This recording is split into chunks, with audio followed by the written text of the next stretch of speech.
नमस्कार, मैं हूं आरिश अजहर आपके साथ। संजीत का किडनैपर कौन, ये अपने आप में बड़ा सवाल है, लेकिन इस बीच सवाल एक और है, प्रभु कब मिलेगा संजीत?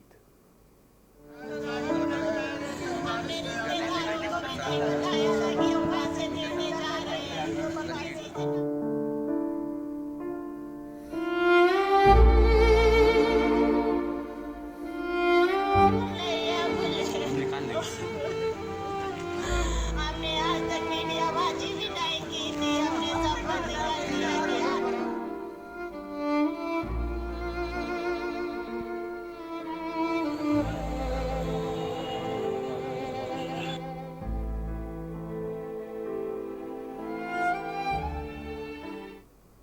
उत्तर प्रदेश का कानपुर और कानपुर पुलिस दोनों ही कई दिनों से खबरों में बने हुए हैं।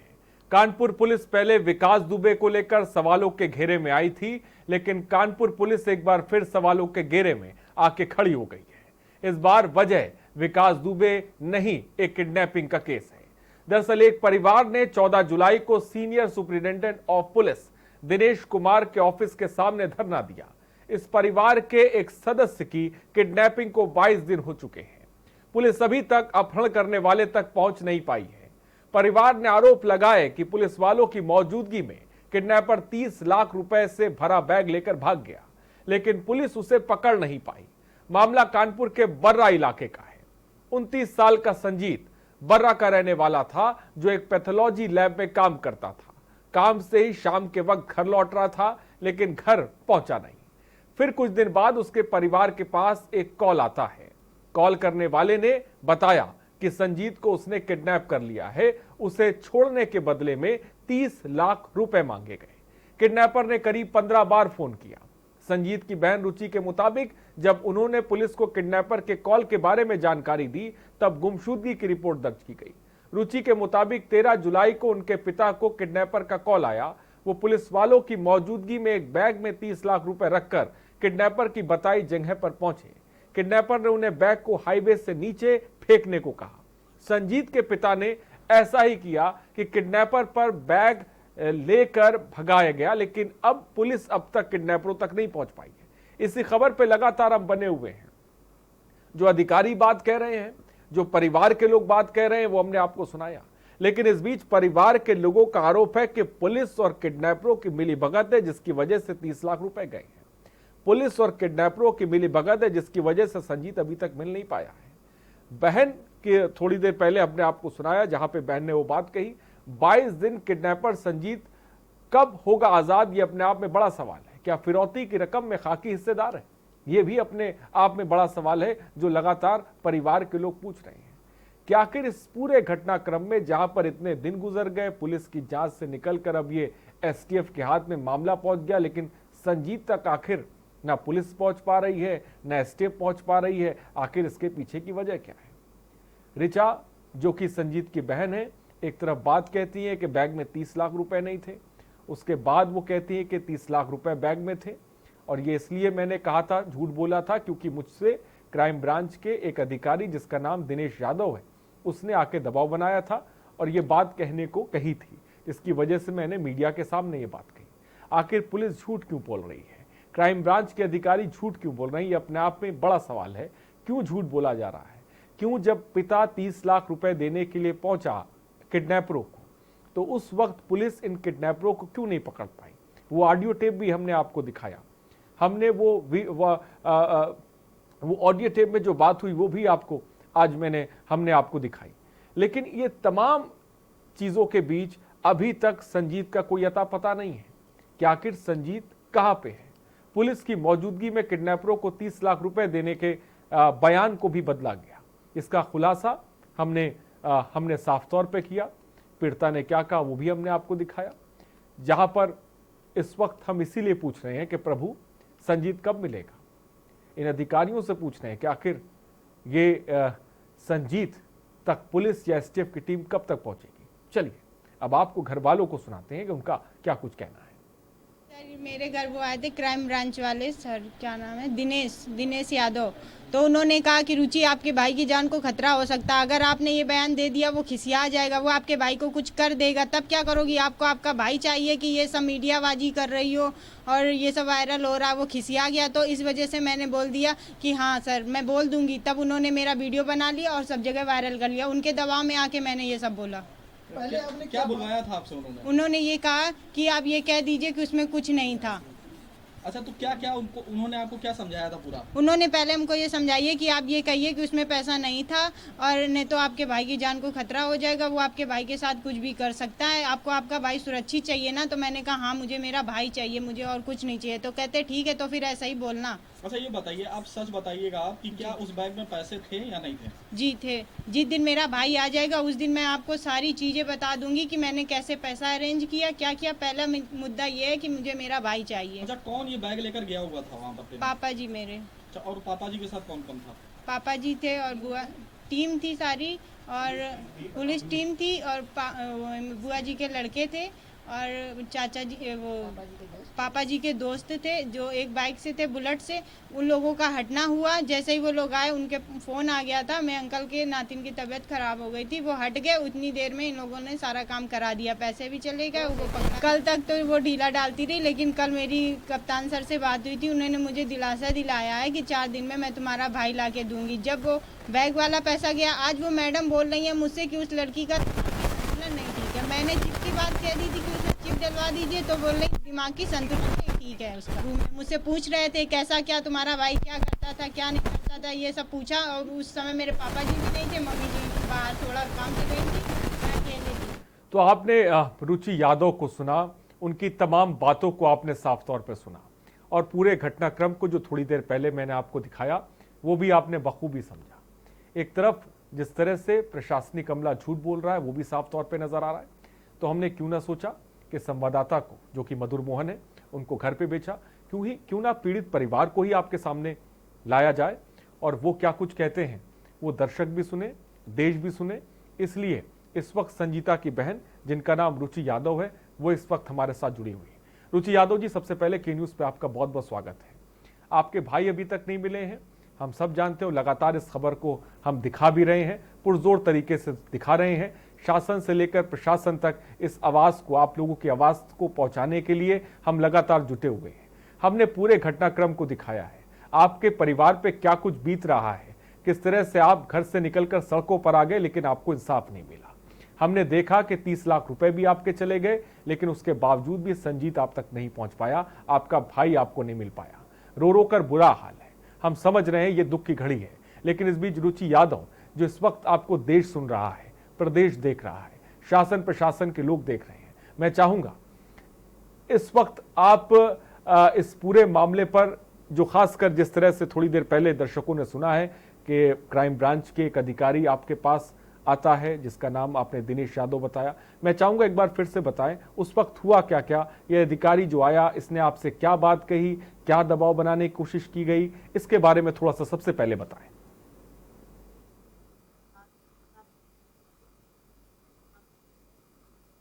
खतरा हो जाएगा, इसलिए मैंने सब बातें देखी। सुन रहे हैं सर आप? जी रुचि यादव जी, आपकी आवाज हम तक पहुंच रही है, आप बेफिक्र होके बोले। जी जी, उन्होंने बोला था कि आप ऐसी आवाज, मतलब ऐसी चीज बोलिए कि ऐसा आप बोलिए, नहीं तो आपके भाई की जान को खतरा हो सकता है, वो आपके भाई के साथ कुछ भी कर सकता है। इसलिए मैंने बोला, मैंने पुलिस के दबाव के कारण उसने कहा था कि उसमें कुछ नहीं था। रुचि यादव जी, आपको क्या लगता है इस पूरे मामले पर? पैसे भी 30 लाख आपके पिता के चले गए, बहुत मुश्किल से आपने उन पैसों को जुटाया, जेवर गिरवी रख के घर को बेच दिया, 30 लाख भी चले गए। क्या वजह है जो एसटीएफ या पुलिस आपके भाई तक नहीं पहुंच पा रही है? क्या बड़ी वजह आप मानती है? पुलिस इस मामले में कुछ करना नहीं चाहती थी, इसी वजह से इतने दिनों से नाकाम रही। अगर पुलिस करना चाहती तो बहुत कुछ कर सकती थी। अब हम उम्मीद करते हैं कि कप्तान साहब ने अपनी टीम लगाई है तो हमारा भाई हमको ला के देंगे। रुचि यादव जी, कौन नहीं करना चाहता? क्यों नहीं पुलिस करना चाहती? आप कह रही पुलिस करना नहीं चाहती, क्यों नहीं करना चाहती, क्या वजह है आपको लगता है? अभी तक नहीं करना चाहती थी, लेकिन कल मेरी कप्तान सर से बात हुई थी, मीटिंग हुई थी मेरी फैमिली के साथ, तो सर उन्होंने कहा था कि हम आपका भाई आपको ला के देंगे 4 दिन के अंदर। कब बात हुई थी, क्या कप्तान का नाम है वो भी बताएं रुचि जी। नाम मुझे नहीं पता है, नाम मुझे नहीं पता है क्योंकि मैं नहीं जानती। मुझे इतना पता है कि कप्तान सर से मेरी बात हुई थी। तो क्या बात उन्होंने कही? कल शाम को मेरी बात हुई थी, उन्होंने कहा था कि रुचि हम तुम्हारा भाई तुम्हें अच्छे से वापस ढूंढ के देंगे। फिलहाल रुचि यादव, मैं समझ रहा हूं ये मुश्किल का वक्त है, लेकिन आप इस वक्त, आपका परिवार, आप लोग क्या चाहते हैं? अपना भाई चाहते हैं सर, मुझे मेरा भाई मिल जाए हर हालत में। यही हम गुजारिश कर रहे हैं सब लोगों से कि मेरी हद करके मेरा भाई मुझे दिला दे। इस पूरे मामले पे जिस तरह से हमने खबर दिखाई रुचि, तो हमें ऐसा लग रहा है कि जो आप लोग कह रहे हैं कि पुलिस की मिली भगत है किडनैपरों के साथ, जिसकी वजह से पुलिस ने कोशिश ही नहीं करी किडनैपर को पकड़ने के लिए। जब पिता आपके पैसा लेके गए, पुलिस चाहती तो किडनैपरों को पकड़ सकती थी, संजीत को भी लाया जा सकता था, लेकिन पुलिस ने नहीं पकड़ने की कोशिश करी। आपको क्या लगता है, पुलिस और किडनैपर ये मिले हुए हैं? बर्रा थाने से किडनैपर मिले हुए हैं, पल पल की अपडेट जा रही है। जी जी मिले हुए हैं। क्यों ऐसा लग रहा है आपको? ये मुझे लग रहा है कि 15 मिनट तक सर बात होती रही, लेकिन रंजीत राय सर कह रहे हैं, कल कप्तान साहब के सामने कह रहे थे कि 5 ही मिनट तक बात हुई थी, और वो बात हुई थी 15 मिनट तक। 15 मिनट तक टाइम बहुत होता है। 15 मिनट में आदमी समझ जाता है कि वो क्या क्या कर सकता है, कि 15 मिनट में हाईवे के ऊपर खड़ा किया है तो हाईवे के नीचे भी बैग खिंचवा सकता है, फिर भी उनके समझ में नहीं आया। पहली बात मैंने चिप वाली बात कही थी, उन्होंने तब भी इनकार कर दिया कि वो लड़की का मानसिक संतुलन नहीं ठीक है। जी बोले जी। रुचि जी, आपके पिता गए थे पैसा देने के लिए, और उस वक्त किडनैपरों ने वो पैसा जो है लेकर वहां से वो भाग निकले। क्या इस बात को लेकर आपके पिता ने, आपने जो साउथ के जो है एसपी साउथ है अपर्णा से बात करी, ये इसको लेकर क्या जवाब आपको वहां से मिला? आखिर ऐसा कैसे हो गया, इसको लेकर आपने पूछा अधिकारियों से, किसी के सामने बात रखी कि जब आपके सामने बदमाश थे, किडनैपर्स थे, तो आपने क्यों नहीं पकड़ा? जी वो कहते हैं कि मुझे टाइम नहीं मिला, टाइम नहीं मिला। 15 मिनट का टाइम था, और लगातार 5 बजे से 11 बजे तक जब मेरे पापा जी बैग दे के पैसा दे के आ गए, फिर मैंने उससे कॉल की तो उसमें रिंग जा रही थी। और ये कहते हैं, पुलिस ये कहती है कि वो फोन आपसे बात करने के बाद फोन बंद कर लेता है, लेकिन ऐसा कुछ नहीं था कि फोन बंद कर लेता है। 1 बजे तक उसका फोन ऑन रहा है। पुलिस चाहती तो बहुत अच्छे से उसको पकड़ सकती थी, क्योंकि नीचे कुछ ऐसा जंगल भी नहीं है, फील्ड है जहाँ पे उसने बैग छिपवाया था। रुचि जी, ये भी आपने कहा था, मैंने सुना था, जो तमाम बातें आपने कही थी कि किडनैपर्स का पहले 10 से 15 बार फोन आता था, वो फिरौती की रकम मांगा करते थे, और लेकिन जब ये फोन आपके पास आ रहा था, आपके परिवार के पास फिरौती की रकम मांगने के लिए, तो आप प्रशासन के पास गए, उन नंबरों को सर्विलांस पे डाला गया क्या? उनको उनकी लोकेशन को ट्रेस करने के लिए उस वक्त जब आपके पास ये फिरौती की रकम के लिए फोन आ रहा था, तब कोई कदम उठाया गया प्रशासन की तरफ से, बर्रा थाने की तरफ से? कुछ नहीं उठाया गया। मैंने नंबर भी दिया, और जब जब वो कॉल करता था मैं अपनी तरफ से कॉल करके खुद कहती थी कि सर उसकी कॉल आई है। मैं खुद बताती थी, सर जो काम पुलिस को करना चाहिए वो काम मैं करके उनको देती थी कि सर देखिए कॉल आ रही है, पापा से बात हो रही है, आप सुनिए। आधे घंटे, 1 घंटे सर बात करता था वो हम लोगों से, 1 घंटे, फिर भी ट्रेस नहीं कर पाई। जब हम लोगों ने ये बात रखी तो कहते हैं कि वो टावर बताता है, घर नहीं बताता है। वो एक टावर बताते हैं, अब पता नहीं कौन से घर में वो छुप के बैठा है। एक दिन सर मुझे समझाने लगे, रंजीत राय सर कहते हैं बेटा आप किसी के बहकावे पर मत आइए, वो ऐसा होता है वैसा होता है। उन्होंने मतलब जब भी कॉल करते थे तो मम्मी पापा को यही बोलते थे, बस आपका केस खुला रखा है, बस कल आपका बच्चा मिल जाएगा, परसों आपका बच्चा मिल जाएगा। बताइए, अभी तक तो हम लोगों को ये लगता था पैसा चला जाएगा, मेरा भाई आ जाएगा, लेकिन वो भी, उससे भी हम लोग हताश हो गया। बताइए कहाँ जाए हम लोग। रुचि, लेकिन इस बीच एक बड़ी बात ये भी देखी कि आपने जो 30 लाख रुपए की बात की गई प्रशासन की तरफ से, उसको लेकर एक अलग बात सामने आई, आपने उसको लेकर अलग बात कही। पहले आपने कहा था कि नहीं, उस बैग में जो है पैसे नहीं थे, बाद में आपने कहा कि बैग में पैसे थे, आप पे दबाव बनाया गया था इस बात को लेने के लिए। मैं चाहूँगा कि ये दो बातें हैं, आप दबाव की भी बात कह रही हैं, मैं चाहूँगा उस वक्त जब दिनेश यादव क्राइम ब्रांच का अफसर आपसे, आपके परिवार से मिलने पहुंचा था, आपके घर आया था, उस वक्त सिलसिलेवार तरीके से बताएं कि हुआ क्या था वास्तव में, ताकि के लोग भी समझें और हम जहां तक आपकी आवाज को पहुंचाना चाहते हैं वो भी पहुंचे। सिलसिलेवार तरीके से बताइए। जी, वो आए थे हमारे घर में, भैया के बारे में नॉलेज ली उन्होंने, कौन दोस्त है क्या है ये सारी चीजें उनसे उन्होंने पूछी, मैंने सारी चीजें क्लियर बताई। फिर वो बोली कि रुचि एक बात बताएं, हमने कहा बताइए। कहते ये सब कौन बैठा है, मैंने कहा मीडिया वाले। कहते हैं कि आप ये सब कर रही हो, ये लोग क्या आपका भाई ढूंढ के दे देंगे आपको? मैंने कहा नहीं सर, वो तो अपना काम करेंगे। तो बोल रहे हैं कि नहीं, ढूंढ के तो हम ही देंगे ना, जैसा जैसा हम कहें आप वैसा बोलिए। मैंने कहा ठीक है सर, मुझे मेरा भाई मिल जाए और आप जो कहेंगे वो हम बोल देंगे, हमें बोलने में क्या है, बस आप मुझे मेरा भाई। बोले ठीक है, आपका भाई मुझे, आपका भाई हम आपको ढूंढ के देंगे। बोले ठीक है। मैं मुझसे पहले बुलवाए, उसके बाद इन्होंने वीडियो बनाई। फिर बाद में रुचि ऐसा क्या हुआ कि आपको सच बोलना पड़ा? सच बोलना पड़ा सर? मतलब बाद में ऐसा क्या हुआ जहां पे आपने एक दबाव की वजह से एक बयान अपने बयान को बदला, तो बाद में ऐसा क्या हुआ कि आपको वो बात जो हकीकत थी वो बात कहनी पड़ी? जी सर, जो मेरा भाई है, मुझे मेरे भाई से ज्यादा कुछ प्यारा नहीं है। कोई अभी मुझसे कह देगा रुचि तुम अपने आप को ये कर लो, तो मैं वो भी कर लूंगी, क्योंकि मेरे माँ बाप का एक ही सहारा है, मेरा एक लौता भाई है। मेरे भाई से ही मेरी माँ बाप की जिंदगी पार होगी, हमसे नहीं होगी ना। अभी तक रुचि, अब जबकि इस पूरे मामले को लेकर एसटीएफ जांच कर रही है, आपसे क्या किसी के कोई अधिकारी की अब तक किसी तरह की कोई बात हुई है? क्योंकि लगातार ये मामला अब तूल पकड़ता जा रहा है। जिस तरह से आप लोग कई दिनों से इंसाफ की बात कर रहे हैं, अपने भाई की तलाश कर रहे हैं, उसके लिए जैसा कि आप फ्रंट पे आके साफ तौर पे अपनी बात रख रही हैं और जो है मीडिया के सामने आई हैं, अपनी बात, अपने बयान दे रही हैं इस पूरे मामले को लेकर, अब जबकि लगातार ये खबर मीडिया में है, के न्यूज़ भी लगातार इस खबर को उठा रहा है, क्या किसी भी अधिकारी से इस वक्त आपकी बात हुई है? कोई आश्वासन दिया गया है? क्या कुछ हो रहा है? जी, कल मेरी बात हुई थी कप्तान सर से। जी, क्या उन्होंने आश्वासन दिया था, उन्होंने 4 दिन का टाइम दिया था कि 4 दिन में हम आपका भाई आपको ढूंढ के देंगे। ठीक है, हमारी टीम लगी हुई है। ठीक है रुचि, हम आपके पास आएंगे, आप हमारे साथ बने रहिए।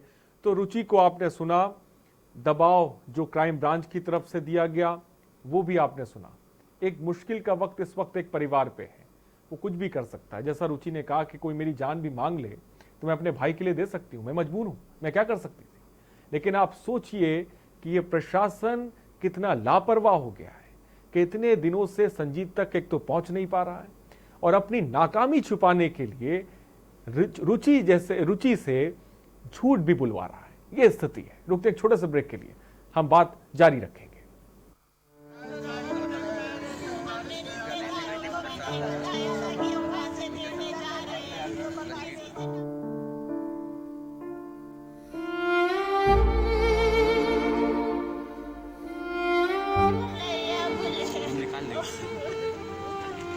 हमने आज तक मीडियाबाजी भी नहीं की थी, हमने सब बंद कर दिया गया।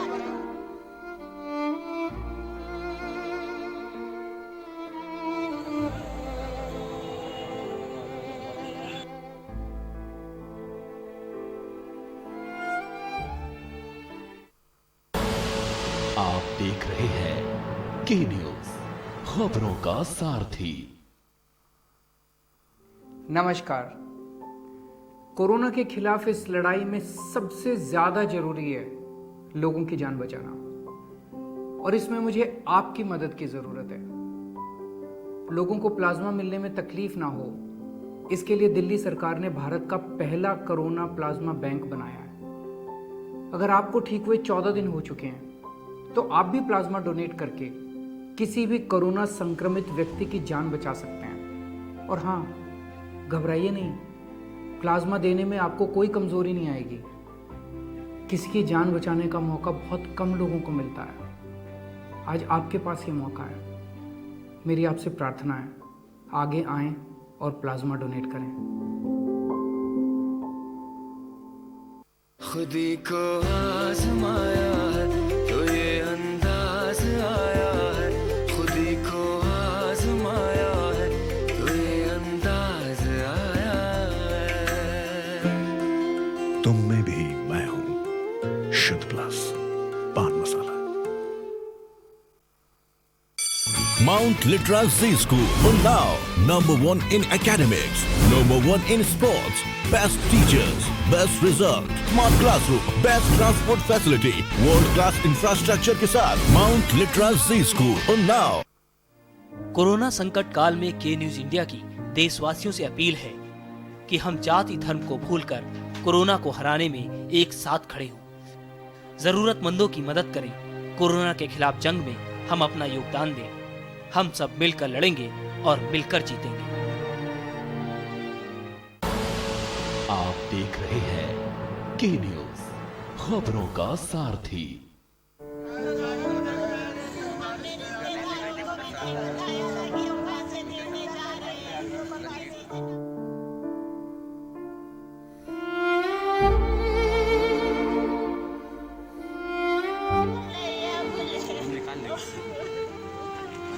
हमने आज तक मीडियाबाजी भी नहीं की थी, हमने सब बंद कर दिया गया।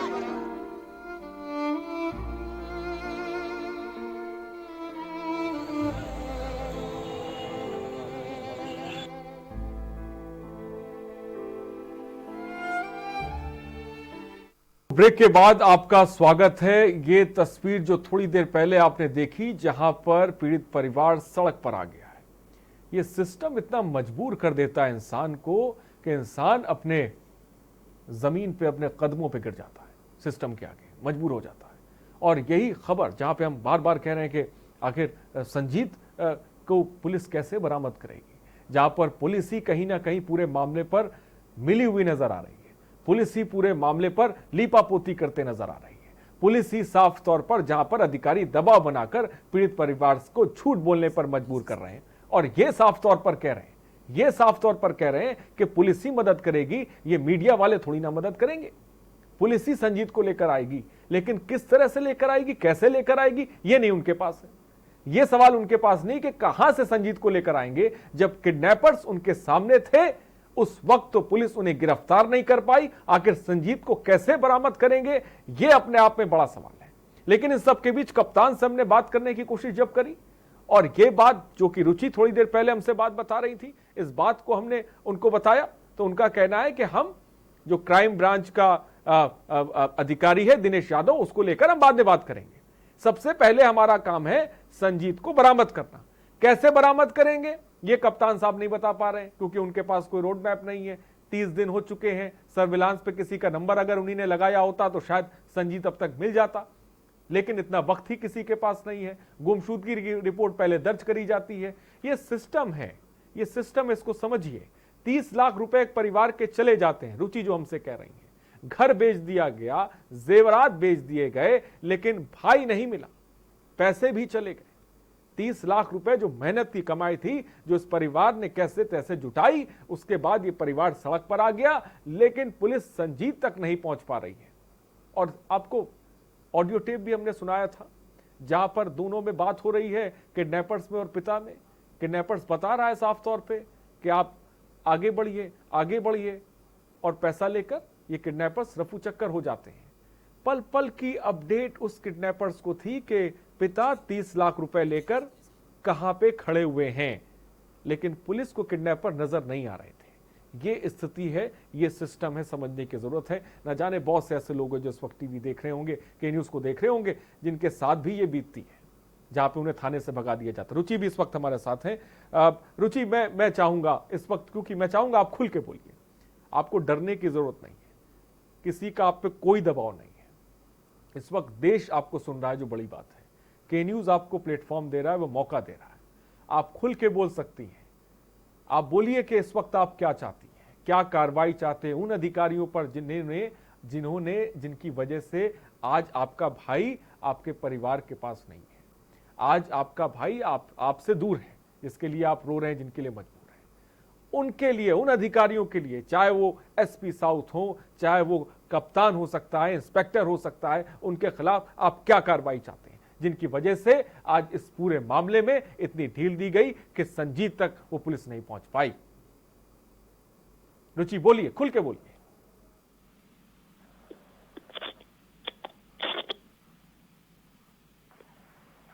रुचि, क्या मुझे सुन पा रही?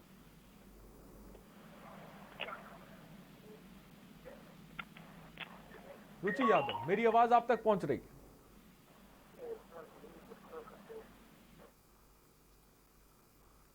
तो शायद मुझे ऐसा लग रहा है कि मधुर, मैं चाहूंगा एक बार रुचि का ऑडियो ठीक करें, उन तक मेरी आवाज नहीं पहुंच पा रही है।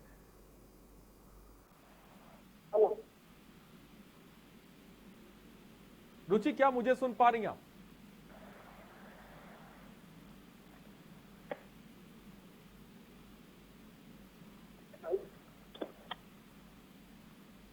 तो शायद रुचि तक मेरी आवाज नहीं पहुंच पा रही है, हम उनसे जुड़ने की कोशिश करेंगे।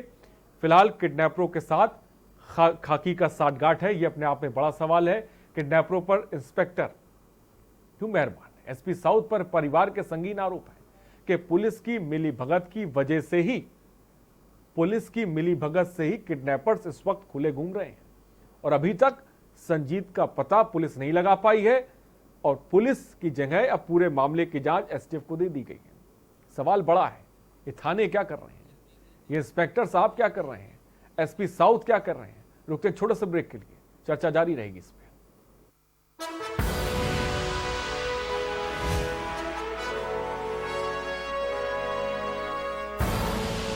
आप देख रहे हैं के न्यूज, खबरों का सारथी।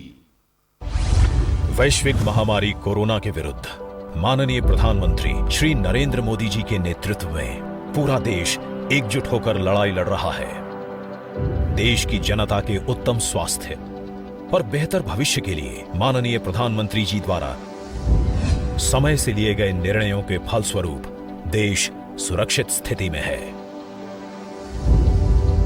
माननीय मुख्यमंत्री योगी आदित्यनाथ जी ने श्रमिकों की सुरक्षित वापसी के लिए रेल मंत्रालय भारत सरकार से विशेष अनुरोध कर श्रमिक स्पेशल ट्रेनों का संचालन कराया और अन्य राज्यों से श्रमिकों की निशुल्क घर तक सुरक्षित वापसी कराई। संक्रमित या लक्षण वाले श्रमिकों को कोविड अस्पताल में भर्ती कराया गया। शेष श्रमिकों को राशन किट के साथ परिवहन निगम एवं प्राइवेट बसों द्वारा उनके गृह जनपदों में निगरानी समितियों की देखरेख में भेजा गया, जहां उनका दोबारा मेडिकल परीक्षण कराया गया।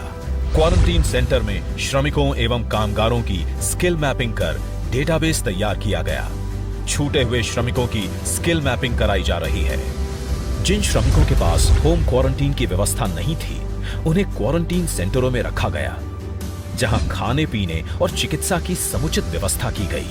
राष्ट्रीय खाद्य सुरक्षा अधिनियम एवं प्रधानमंत्री गरीब कल्याण अन्न योजना के अंतर्गत खाद्यान्न वितरित किया गया। जिन श्रमिकों के पास अन्य राज्यों के राशन कार्ड थे या जिनके पास राशन कार्ड नहीं थे, उन्हें भी 2 बार निशुल्क खाद्यान्न दिया गया। पूरे प्रदेश में कम्युनिटी किचन के माध्यम से भी फूड पैकेट्स वितरित किए गए। इतना ही नहीं, अन्य जरूरतमंदों को भी भरण पोषण भत्ता दिया गया। आत्मनिर्भर भारत के लिए उत्तर प्रदेश। आईपीएल पान मसाला, इसमें है शिमोगा की मशहूर सुपारी, केरल के बागों से इलायची, सोलन के जंगलों से उत्पादित शुद्ध कत्था, असली फूलों की खुशबू और प्योर चंदन के तेल से निर्मित 0% निकोटीन, 0% टोबैको युक्त आईपीएल पान मसाला।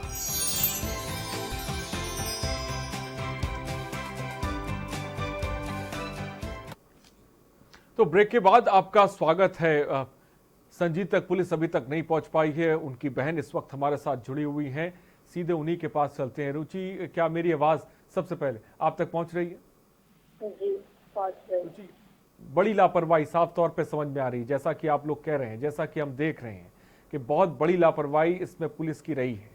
बहुत बड़ी, बहुत हल्के में चीज़ों को लिया, जिसकी वजह से संजीत तक जो है अभी तक पुलिस नहीं पहुंच पा रही, क्योंकि बड़ी लापरवाही और कहीं ना कहीं साठगांठ भी देखने को मिल रही है। क्योंकि अब ये मामला स्टेप में, तो मैं जानना चाहूँगा कि आप किस तरह की कार्रवाई उन पुलिस अधिकारियों पर चाहते हैं जिसकी वजह से आज आपका भाई आपसे दूर है।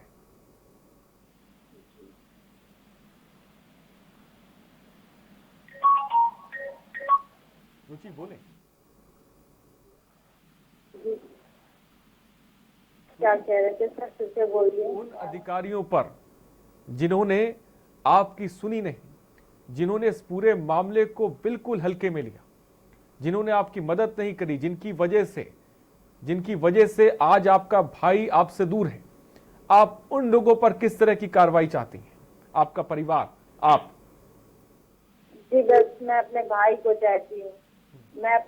चाहती हूँ, जिन्होंने जो किया। रंजीत राय सर ने तो बहुत बड़ा धोखा किया हमारे साथ कि उसको छोड़ दिया, वो चला गया। बताइए, बैग लेके वो चला गया। और जो बात मैंने मैडम से कही थी कि उसने जीप लगवा दी, अगर मैडम ने मेरी बात मानी होती तो वो कहीं भी जाता, लेकिन वो पकड़ा जाता। रंजीत राय ने क्या धोखा किया आपके साथ, वो भी बताएं, पूरा विस्तार से बताएं। जी कि वो साथ में थे, फिर भी वो किडनैपर को पकड़ नहीं पाए। लास्ट कॉल 15 मिनट तक चली और कप्तान सर के सामने बोल रहे थे कि लास्ट कॉल 5 मिनट तक चली, लेकिन 15 मिनट तक चली। सर वो सब कुछ कर सकते थे। इतना तो माइंड समझ में आ जाता है कि इंसान अगर हाईवे पर बुला रहा है तो बैग नीचे भी फेंकवा सकता है। रंजीत राय का किडनैपरों से गठजोड़ है, साठगांठ है रुचि, आपको ऐसा लगता है? तो आपने सुना, रुचि ने साफ तौर पे बात कही कि जो साठगांठ है पुलिस प्रशासन के बीच और किडनैपर्स के बीच, रुचि शायद मुश्किल वक्त में वो बोल नहीं पा रही है, लेकिन मैं उनके शब्दों को जबान देना चाहता हूं कि साफ तौर पर इसमें पुलिस और किडनैपर्स की मिली भगत है, जिसकी वजह से संजीत तक अभी तक पुलिस नहीं पहुंच पा रही है। और मधुर, आपका भी बहुत बहुत शुक्रिया हमसे जुड़ने के लिए, जो आप पीड़ित परिवार तक पहुंचे, उनकी आवाज को आप यहां तक लेकर आए और आज देश ने उसकी आवाज को सुना। क्योंकि ये सिस्टम की तस्वीर है, ये थानों की तस्वीर है उत्तर प्रदेश में, जहां पे किस तरह से काम किया जाता है, जहां पर इतने दिनों तक एक परिवार भटकता रहता है, लेकिन उसे इंसाफ नहीं मिलता। इंस्पेक्टर का गठजोड़ साफ तौर पे सामने नजर आ रहा है, जहां पर आप देखिए कि किडनैपर पैसा लेकर फरार हो जाता है, पुलिस पहुंच नहीं पाती है। यह उत्तर प्रदेश की पुलिस है, यह हाईटेक पुलिस है। तमाम दावे, तमाम वादे किए जाते हैं, लेकिन स्थिति ऐसी है। आखिर कैसे इस परिवार को इंसाफ मिलेगा, बड़ा सवाल है। कैसे सुजीत तक एसटीएफ या पुलिस पहुंच पाएगी, यह अपने आप में बड़ा सवाल है। तमाम वादे और तमाम दावे तो कर दिए गए। चलिए फिलहाल रुकते छोटे से ब्रेक के लिए, जल्द हाजिर होंगे। आप देख रहे हैं की न्यूज।